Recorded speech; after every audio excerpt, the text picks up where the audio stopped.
सहारा प्रणाम, मैं हूं प्रीति पांडे। बड़ी बहस के कार्यक्रम में आप सबका स्वागत है। रेल रोको देश रोको, अपने हट के लिए देश हित को ताक पर रखकर देश भर में किसानों ने ट्रेनों का चक्का जाम कर दिया। भले ही ये जाम 6 घंटे के लिए था और इसका असर भी पंजाब, हरियाणा और पश्चिमी यूपी में ही ज्यादा देखने को मिला।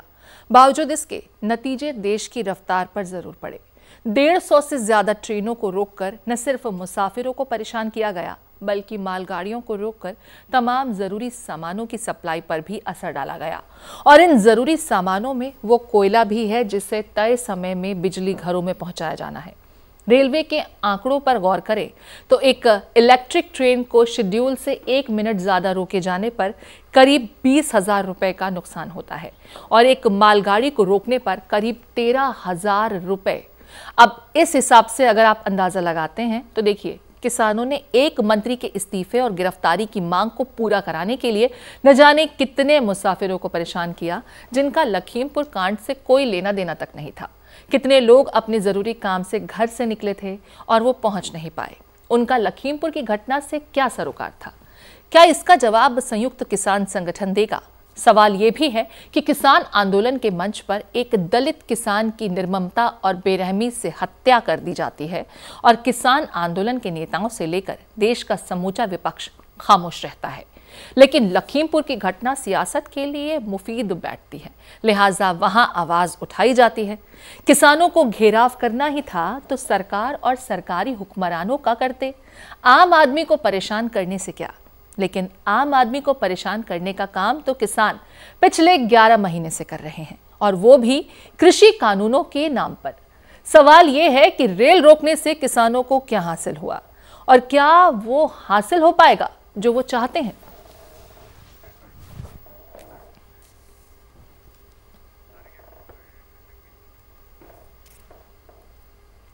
इस मुद्दे को लेकर के हमारे साथ कुछ मेहमान जुड़ गए हैं जो चर्चा में हमारे साथ शामिल हैं।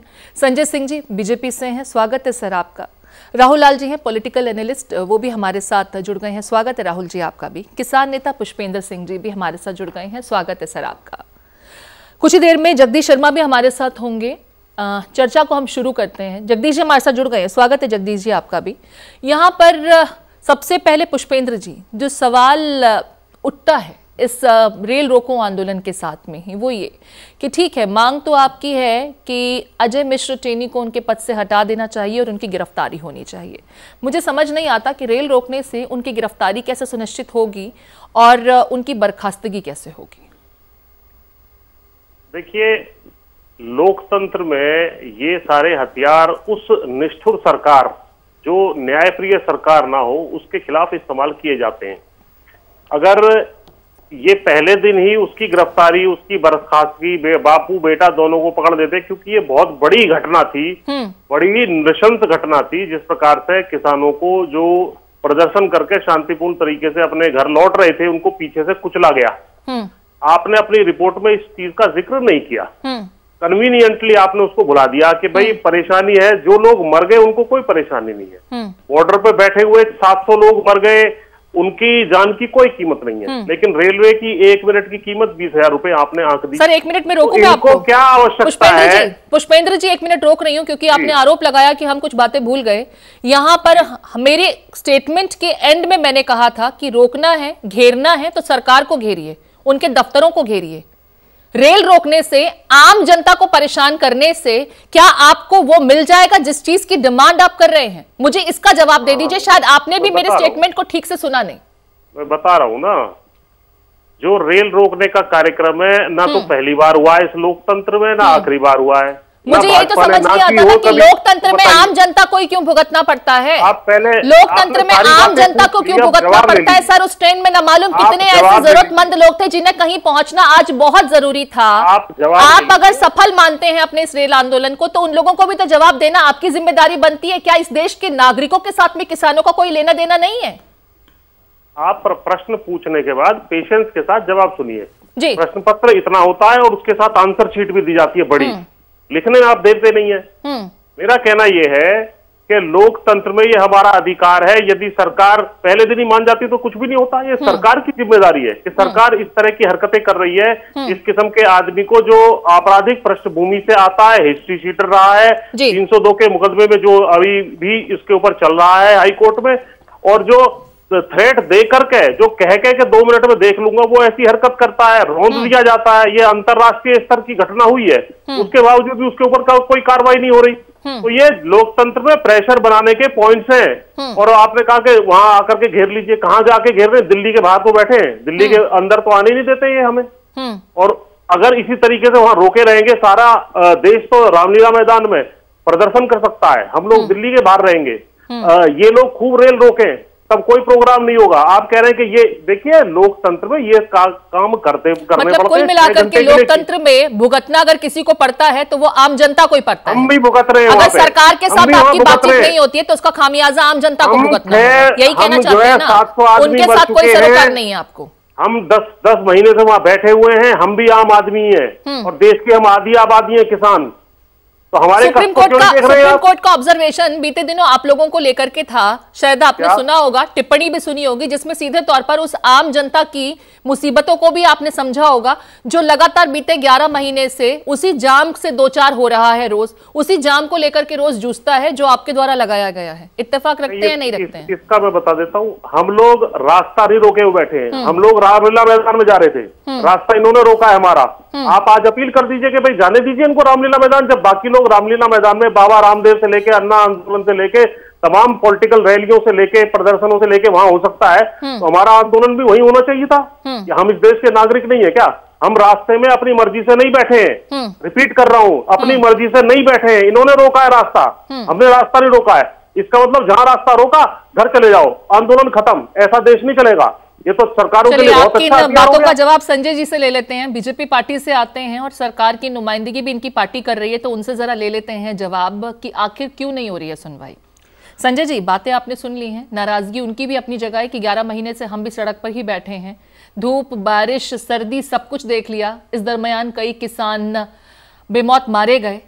अब भले ही किसान उसे शहादत करार दें, लेकिन जवाब तो सरकार को भी देना चाहिए कि आखिर ये गतिरोध अगर बरकरार है तो इसे खत्म करने की जिम्मेदारी किसी ना किसी को तो लेनी होगी। देखिए, अगर पुष्पेंद्र जी किसान की बात करते जी, तो किसान के साथ हर किसी की अपनी एक कहीं ना कहीं से जिम्मेदारी जुड़ी हुई है। और किसान कहता कि हमारा 3 कानून है, इसमें जो खामियां इसको बदल दीजिए, इसको सुधार कर दीजिए। वो ये नहीं कहता कि 3 काले कानून है बदल दो। और जो 11 महीने से बैठे हैं उनको यही नहीं पता है कि इस 3 कानून में काला क्या है। अभी तक इनको इसकी जानकारी नहीं है। अब रही बात दूसरी कि इन्होंने कहा निर्मम हत्या किया जी। इस किसान नेता को, जो ये मैं किसान नेता अब नहीं कहता हूं, इसको कृषि मंडी अराजक तत्व आंदोलन कहता हूं। और इनको ये नहीं जानकारी है कि जिस हिसाब से एक दलित का निर्मम हत्या किया गया, जिस हिसाब से लाखों लोगों को सड़क पर रोका जाता है, जिस हिसाब से आज ट्रेन रोका गया, जिस हिसाब से लाल किला पर अटैक किया गया, उस तरह से, और उसके बाद यह कहा गया कि इससे किसान का कोई लेना देना नहीं है। और इस तरह का स्टेटमेंट देखो अपने को हटा दिया गया। लखीमपुर खीरी में जहां देखिए, इनको कानून अधिकार में ठीक है, जो अपराध किया होगा, जिसने एक्सीडेंट किया, जिसने जबरदस्ती मारा या एक्सीडेंट किया, वो जाएगा, जेल के अंदर जाएगा। लेकिन ये किसी को अधिकार नहीं मिलता है कि आप तलवार लेके भगा भगा के मारो और उसको काट दो। वो भी किसी न किसी का, वो भी किसी न किसी कानून के दायरे में रहता है। एक मिनट, मुझे खत्म करने दीजिए। तो पुष्पेंद्र जी, क्या जो ये आउटलुक दिख रहा है, भले ये किसान नेता लिखते हैं, जो ये दिख रहा है वो कहीं ना कहीं इस ओर इशारा कर रहा है कि राष्ट्र विरोधी ताकतें इनके साथ जुड़ गई है। और ये राष्ट्र की गतियों को, राष्ट्र के स्पीड को, कभी ट्रेन रोक के, कभी सड़क रोक के, इसके विकास की स्थिति, इस देश के मजबूती की स्थिति को निरंतर रोककर ये विरोधी ताकतों का आप कहते हैं कि राष्ट्र विरोधी ताकतें जो हैं वो ही किसानों को बढ़ावा दे रही हैं। एकदम दे रही हैं। इस वजह से ये 2 पैमाने आ जाते हैं कि लखीमपुर खीरी मामले को तो लेकर के 1 घंटे तक किसी को मारा जाता है और उसके बाद इनके चुनाव से नहीं निकलता है। आपकी सुरक्षा एजेंसियां क्या कर रही थी? बड़ा सुरक्षा एजेंसी अंदर दिख रही थी, आपको अंदर दिख रही थी। स्ट्राइक कर सकते हैं, लेकिन सिंघू बॉर्डर पे जहां पे कि आप लोग 11 अरे आप कैसी बात कर रहे हो? आप कैसी बात कर रहे हो? एक टेंट के अंदर के, अरे आप कहां समर्थन कर रहे हो? आप कहां समर्थन कर रहे हो? आप इस केस का क्या समर्थन करते हो? आप इस केस का समर्थन करते हो? पुलिस उसके अंदर बैठी हुई है, पुलिस अंदर बैठी हुई है, जबरदस्ती का बात करते हो। आपके खुफिया देश में अन्याय कर रहा है, अपराध कर रहा है, अपराधी सामने है और उसको आप कहने की जगह पूरी सरकार कर रहे हो। देखिए, आप लोग की तरफ पढ़ाई, आप लोग की तरफ पढ़ाई 11 महीने से लगातार कर रहे हैं, से ज्यादा कुछ नहीं है। मैं अपने दोनों मेहमानों से चाहूंगी कि क्या बात कर रहे हो आप? मैं अपने दोनों मेहमानों से आगे बढ़ाएं। ऐसे डिबेट नहीं होती है। शांतिपूर्वक तरीके से अपनी बातों को रखेंगे तो शायद ज्यादा बेहतर तरीके से चर्चा हो पाएगी और शायद किसी नतीजे तक। सरकार तो नहीं पहुंच पा रही है, हम लोग कोई ऐसा मैकेनिज्म ढूंढ पाए जो शायद किसानों को भी समझ में आए और सरकार के भी हित में हो। यहां पर संजय जी, प्रश्न ये उठता है कि जिस तरीके से सिंघू बॉर्डर पर घटना होती है, आप उसको तो अपनी सहूलियत के हिसाब से इंटरप्रेट करते हैं। लखीमपुर खीरी घटना को लेकर के देश के सबसे ऊंचे पदों पर बैठे हुए नेता जब टिप्पणी नहीं करते हैं, बाकी तमाम देश के किसी भी कोने में कुछ होता है ट्वीट्स आ जाते हैं, किसी की उंगली में चोट लगता है उसको लेकर के भी ट्वीट आ जाते हैं। तो यही सवाल तो किसान भी उठा रहे हैं कि हमारा दर्द क्यों नहीं दिखाई देता, बाकी सब कुछ दिखता है। सिंघू बॉर्डर कितना दूर है दिल्ली के सेंटर से? कानून के नजर में जिसके ऊपर एफआईआर है वो सबके सब सलाखों के पीछे है। अच्छा, अजय मिश्र टेनी के साथ में अजय मिश्र टेनी जी का क्या नाम एफआईआर में है? तवज्जो दी जा रही है। बिल्कुल अजय मिश्रा जी का क्या नाम एफआईआर में है? अगर एफआईआर में है तो वो भी कानून के दायरे में आएंगे। 120 भी नहीं, पुलिस अपना काम कर रही है। कैसे 120 भी हो गया? क्या वहां अपराध करने के लिए वो लोग गए थे? ये काम है पुलिस का, ये काम है जज का, ये किसान। अच्छा, मुझे ये बता दीजिए, नैतिकता के आधार पर इस्तीफा होना चाहिए था कि नहीं होना चाहिए था? जिस व्यक्ति को ये पता हो कि उसके ऊपर हत्या के, वो भी एक नहीं दो नहीं इतने लोगों की हत्या का मामले में एफआईआर दर्ज हुई है, वो भी उन्हीं के शासित राज्य में, बीजेपी की शासन है यूपी में, उसके बावजूद अपने पद पर बने रहते हैं, जबकि उनको मालूम है कि देश में इतना हो हल्ला हो रहा है। कायदन तो नैतिकता के आधार पर उन्हें खुद इस्तीफा दे देना चाहिए था। कुर्सी से इतना मोह किस बात का? देश में कानून है, किसी भी शिकायत के बाद एफआईआर होगा। अगर जांच में थोड़ी भी पुष्टि पाई जाती है तो वो 1 घंटा छोड़िए, 1 मिनट के अंदर एफआईआर देंगे। ये सो कॉल्ड अराजक तत्व जो बैठे हैं। संजय जी, किसान नेता यही तो कह रहे हैं कि आप केंद्रीय गृह राज्य मंत्री हैं, जिस पद पर आप हैं, पुलिस को आप इन्फ्लुएंस करेंगे, आपकी उस पद पर बने रहने पर police free and fair investigation कैसे करेगी? कम से कम उनका विभाग ही बदल देते। आप बताइए, किसान आंदोलन के नेता है राकेश टिकैत, और किसान आंदोलन के दौरान एक दलित को मारा गया। क्या राकेश टिकैत जी माफी मांगेंगे? क्या राकेश टिकैत जी माफी मांगेंगे? इन्वेस्टिगेशन में आया, हत्या को अंजाम दे रहे थे? इन्वेस्टिगेशन एजेंसी काम कर रहा है, केवल गलत सूचनाएं दे रहे हैं। क्या गलत सूचना दे रहे हैं? किसान मोर्चा ने उन निहंगों को लेकर लिखित रूप से तो उनसे भी कहा, दिल्ली पुलिस से, हरियाणा पुलिस से सबों को जानकारी दी है कि भाई ये हमारे आंदोलन का हिस्सा नहीं है। तो वहां बैठ के क्या कर रहे थे वो? अब वो वहां बैठ के क्या कर रहे थे वो? इसका जवाब भी पुष्पेंद्र जी से लेंगे। जगदीश जी बहुत देर से हमारे साथ जुड़े हुए हैं, वो कुछ कहना चाह रहे हैं। जगदीश जी, देखिए, संजय भाई कह रहे हैं कि 120 में उनको इस्तीफा नहीं देना चाहिए। देश के गृह राज्य मंत्री जी ने, मिश्रा जी ने कहा था कि अगर मेरा बेटा इन्वॉल्व हुआ या वहां हुआ या उसका मुकदमा दर्ज हुआ तो मेरी जान दे दूंगा। तब पूरे देश ने देखा मेरे भाई भारतीय जनता पार्टी के लोग नहीं दे पाए। और प्रधानमंत्री चुप क्यों अभी तक? सबसे बड़ा सवाल यह है, प्रधानमंत्री को कुछ तो बोलना चाहिए, हाँ या ना, या कैसा हुआ, अच्छा हुआ, बुरा हुआ। इतने किसान मरे, इतने वहां लोग मरे। लेकिन जगदीश जी, नाराजगी प्रधानमंत्री से हो सकती है, नाराजगी अजय मिश्र टेनी से हो सकती है। मेरा सवाल तो यह था कि बेचारी आम जनता क्यों ट्रेन में फंसी रहेगी? हाँ, इसका जवाब भी देता हूँ प्रीति जी। आम जनता को तो बेचारी को मरना ही है। हाँ। आपको याद होगा मनमोहन सिंह की सरकार थी और मिनट में पार्लियामेंट, रोड जाम, चक्का जाम, स्मृति ईरानी गैस लेके बैठ जाती थी, चूड़ियां भेजती थी, राजनाथ सिंह आह्वान करते थे। मतलब अगर आंदोलन होगा तो आम जनता को ही बलि देनी पड़ेगी, आम जनता की ही बलि ली जाएगी, यही कहना चाहते हैं ना आप? आम जनता से किसी को सरोकार नहीं है, उसी आम जनता से वोट मांगने जाते हैं आप लोग। 45 घोटाले जो हुए थे आपके कांग्रेस सरकार में, हमने सदन के अंदर आवाज उठाई। पूरे 45 घोटाले का सदन के सामने आवाज उठाई। हमने रेल रोक के तबाह नहीं किया, हमने रोड जाम करके तबाह नहीं किया, हमने सदन के अंदर, सुनिए, हमने सदन के अंदर आवाज उठाई, हमने सदन के अंदर आवाज उठाई। जगदीश जी, मतलब कुल मिलाकर के मतलब कुल मिलाकर के हकीकत तो यही है ना कि इस देश की आम जनता के दर्द से किसी को सरोकार नहीं है, फिर वो चाहे पक्ष हो या फिर विपक्ष हो। यही कहना चाहते हैं आप लोग। पुष्पेंद्र जी, ठीक है, आपने अपनी जो बातें रखी कि लखीमपुर खीरी में जो किसानों के साथ हुआ उसको लेकर के कोई जवाब नहीं दिया जाता, कोई बयान नहीं दिया जाता, हमारी जो मांग थी उसकी सुनवाई नहीं होती, तो हमारे पास इसके अलावा कोई विकल्प नहीं था। सवाल मेरा आपसे भी है, जो संजय जी से सवाल था वो आपसे भी है। सिंगू बॉर्डर पर जो हुआ, ऐसा तो नहीं हो सकता कि एक व्यक्ति को सरेराह काट दिया जाता है और उसकी चीखों पुकार सुनाई नहीं दी। उन निहंगों को रोकने के लिए वहां पर कोई क्यों नहीं आया, और अगर था तो पुलिस को सूचना क्यों नहीं दी गई? बैरिकेड पर एक व्यक्ति को जिस तरीके से काट करके टांग दिया गया, क्या इस देश के कानून के लिहाज से भी उन किसानों की भी जिम्मेदारी नहीं बनती थी जो अपने हक के लिए सालों, इतने महीनों से दिल्ली के बॉर्डर पर टिके हुए हैं, डटे हुए हैं? वहां पर पुलिस की भी डिप्लॉयमेंट होती है। मानव पुलिस नहीं देख पाई, किसी ने भी नहीं देखा, किसी ने भी वो चीखों पुकार नहीं सुनी। इसका जवाब क्या आप देंगे? सिंगू बॉर्डर पे जो घटना हुई है मैडम, उस विषय में निहंगों ने खुद सामने आकर के कह दिया है कि सामने हमने काम किया। मुझे एक चीज बताइए, आपकी आंखों के सामने किसी को सरेराह काट दिया जाएगा, हाँ, क्या नहीं, आपको उसको रोकना नहीं चाहिए? नहीं, सुन तो लीजिए पूरी बात। वो अलग बैठे हुए हैं। पुष्पेंद्र जी, वो पूजा पाठ करके नहीं आया था कहने। पहले बीच में मत बोलिए। वो अलग बैठे हुए हैं, रात के 2 बजे की घटना है ये, जो भी बात हुई है, और उन्होंने मुझे नहीं लगता कि किसी व्यक्ति को जिसका मुंह खुला हुआ है उसको तलवार से उसकी कलाई काट दी जाए, उसका पैर काट दिया जाए, उसकी चीखों पुकार किसी को सुनाई ना दे, वो भी रात के 2 बजे।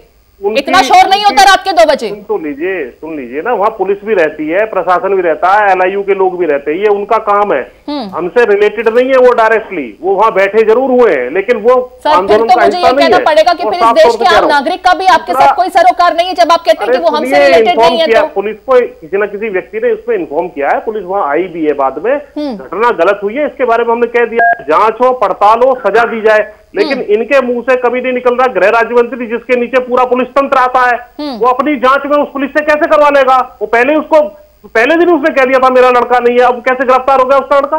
120B का मतलब ये है कि वो उसकी जीप थी, उसके आदमी थे, उसका अच्छा, लड़का मुझे ये बताइए, रेल रोकने से गिरफ्तारी सुनिश्चित हो गई क्या? नीचे पुलिस तंत्र है, कैसे जांच? मुझे ये बता दीजिए, रेल रोकने से गिरफ्तारी सुनिश्चित हो गई?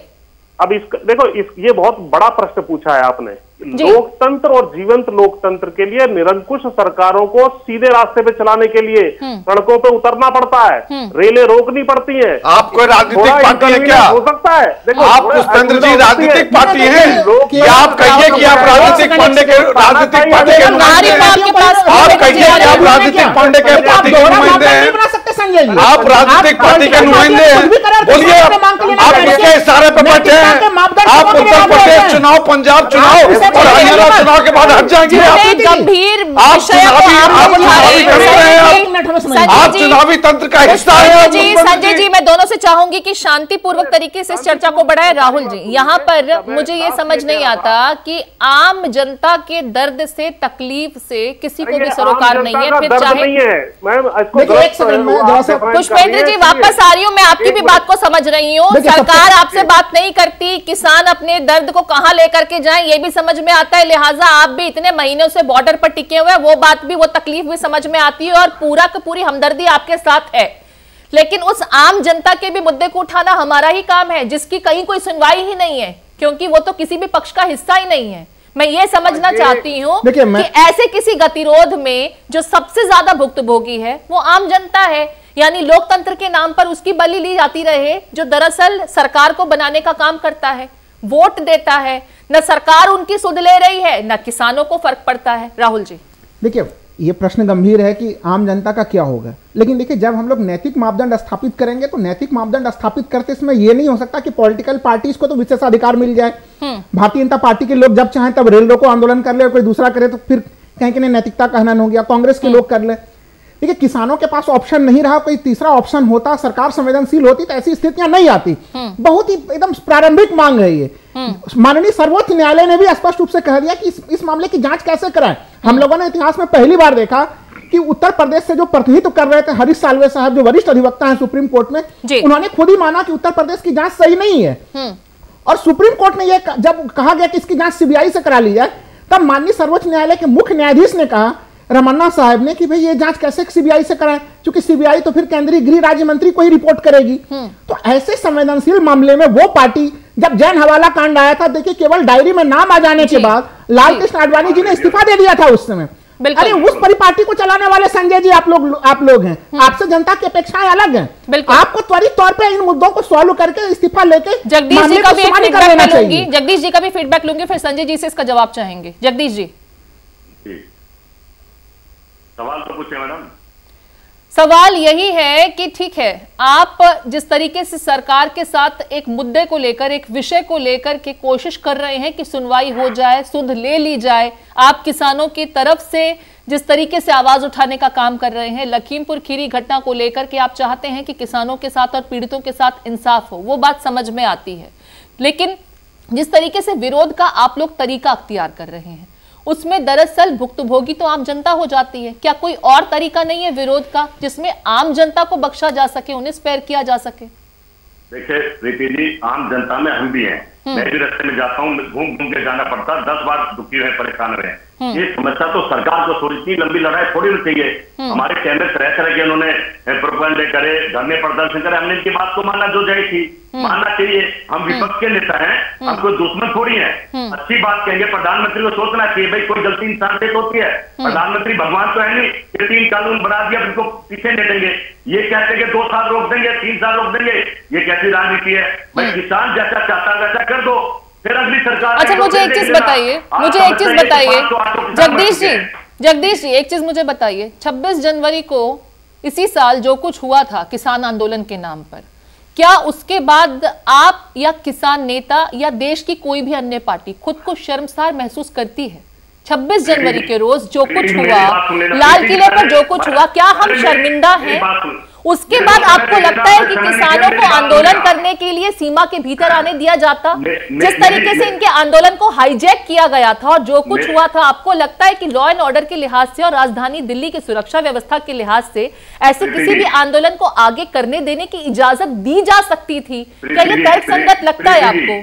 प्रीति जी, जवाब अच्छी तरह सिर्फ 2 मिनट में दे दूंगा, सुन लेना। इन्होंने कहा किसान आंदोलन करेंगे, रामलीला मैदान सुना है, हर पार्टी। सर, मेरा सवाल आपने सुना नहीं। 26 जनवरी को जो हुआ एक इजाजत इन्हें मिली थी, उसके बाद जो कुछ हुआ, हम तो शर्मिंदा है। मैं शर्मिंदा हूं खुद से, मैं शर्मिंदा हूं जिस तरीके से लाल किले पर जो घटना हुई। मुझे शर्म आती है कि ये हमारा देश था जब 26 जनवरी के दिन हमारी सेना एक मार्च करती है, लेकिन उसी जगह पर, उसी पॉइंट पर थोड़ी देर बाद में जो कुछ होता है अराजक तत्वों के नाम पर, वो वाकई शर्मसार करने वाला था। आपको लगता है कि पुलिस इस तरह की घटनाओं को दोबारा होने देने की इजाजत देती? प्रीति जी, 2 सेंटेंस में मैं जवाब दे देता हूँ, सुन लेना बस, थोड़ा सुन लेना। इन्होंने एक तरफ तो परमिशन दे दी, एक तरफ कील गाड़ दी, रास्ते रोक दिए। जब किसानों ने देखा कि परमिशन मिली हमें रामलीला मैदान तक जाने की, परेड करने की, चलिए आप तो आरोप सरकार पर ही लगा रहे हैं। संजय जी, इन्होंने खराब करा। संजय जी, जगदीश जी, अरे जगदीश जी, अरे आंखें झूठ नहीं बोलती, एक बार सत्य स्वीकार करो, आंख झूठ नहीं बोलती। गुंडागर्दी का हद मचा दिया, गुंडागर्दी का हद मचा दिया, उसके बाद आप सफाई दे रहे हो। इन किसान नेताओं को कांग्रेस की टोपी पहना दो, अगर ये किसान हरा टोपी निकाल दो, कांग्रेस की टोपी पहना दो और खुल के कहो कि हमारे अराजक लोग हैं ये। आप खुल के कहो कि हमारे अराजक लोग हैं ये हमारी पार्टी के सदस्य हैं। आप जो लाइन बोल रहे हैं, मेरी बात सुनिए जगदीश जी, ये आप झूठ नहीं बोलती, अगर आप झूठ नहीं बोलती। लाल किले के ऊपर अटैक किया गया, लाल किले के ऊपर झंडा बदला गया और आपके मुंह से एक बार भी नहीं निकला। आपकी दिल्ली पुलिस क्या कर रही थी, आपकी गृह मंत्रालय क्या कर रही थी? क्या तब तो फिर वहां पे भी मांग होनी चाहिए लाल किला गोली चलती तो आज आप कहते हैं प्रधानमंत्री जैन दे दो। इसके लिए अगर गोली चलती तो आप कहते प्रधानमंत्री जान दे दो। आप अराजकता पैदा करके के नाम पर जो तस्वीर देखने को मिलती है, दरअसल वो तस्वीर ऐसी है कि दोनों ही खेमे अपनी अपनी बात पर अड़े हुए हैं। हालांकि दोनों ही पक्ष ये दावा करते हैं कि हम बातचीत के लिए तैयार हैं और सामने वाले पक्ष से उम्मीद करते हैं कि मुद्दों को लेकर के हमारे रूबरू बैठा जाए, शायद उन मुद्दों का निदान हो जाए। लेकिन न मालूम क्यों 11 महीने से जहां एक तरफ किसान आंदोलन अटिक है और कहीं भी किसान न तो पीछे हटने को तैयार हैं और ना ही सरकार इस आंदोलन को खत्म करने के लिए बहुत ज्यादा उतारू दिखाई देती है। इसी बीच अब जिस तरीके से दूसरे विषयों को लेकर के भी हंगामा हो रहा है, मांग ये होती है कि केंद्रीय गृह राज्य मंत्री को इस्तीफा देना चाहिए, उनके खिलाफ कार्रवाई होनी चाहिए। इस मुद्दे पर भी दोनों पक्ष अपनी अपनी मांगों को लेकर के अड़े हुए हैं। नतीजा ढाक के 3 पात, और कोई जूझ रहा है, कोई झेल रहा है, तो वो है आम जनता हर बार की तरह। इस विषय को लेकर के आप तमाम मेहमान हमारे साथ जुड़े, संजय जी, राहुल जी, आप स्टूडियो है, आपका बहुत बहुत शुक्रिया। जगदीश जी और पुष्पेंद्र जी, चर्चा में शामिल होने के लिए, कंट्रीब्यूशन देने के लिए आपका बहुत बहुत धन्यवाद। इसी के साथ बड़ी बहस में आज के लिए इतना ही। देश और दुनिया की तमाम अपडेट्स के लिए चलते रहिए समय के साथ। सहारा। प्रणाम।